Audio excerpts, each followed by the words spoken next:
On Monday, Chief Justice John Roberts voted in favor of LGBT workplace rights, just a few years after he voted against gay marriage. Roberts has also ruled for and against the Affordable Care Act. He just keeps surprising everyone, and seemingly contradicting himself along the way. This has led to a widespread desire to decipher his rulings and predict how he might vote on any given upcoming case. My advice: don't bother. You won't find a rhyme or reason when it comes to John Roberts' rulings, because there isn't one, and that appears to be the point. Roberts purports to be a conservative, but his rulings often don't adhere to conservatism. He purports to be an institutionalist, but his rulings don't seem to follow that either, nor is he merely following the strict letter of the Constitution, because his rulings are way too incoherent for that. There are two schools of thought here. One is that John Roberts is savvy enough to have managed to ascend all the way to the most powerful judicial position in our nation, yet he's also a dummy who has no idea where he stands on anything, and makes his decisions based on a magic 8-ball.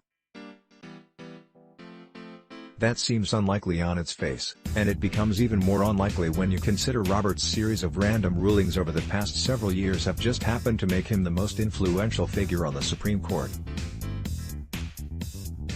So here's the other school of thought.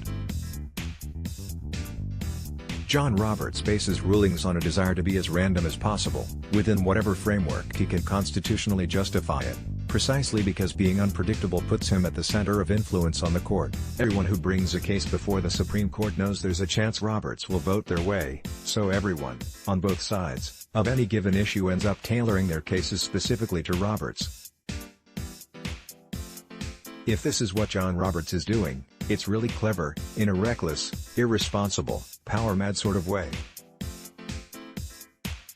All he has to do is make sure that he keeps everyone on both sides off guard with his rulings. In such case you're not going to find a pattern in his voting that allows you to predict how he'll vote on future cases.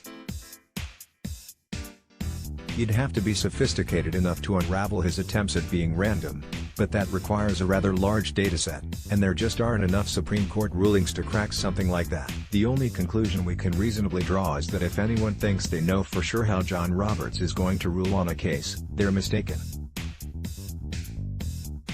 No one on either side saw Monday's ruling coming, which appears to be how Robert wants it.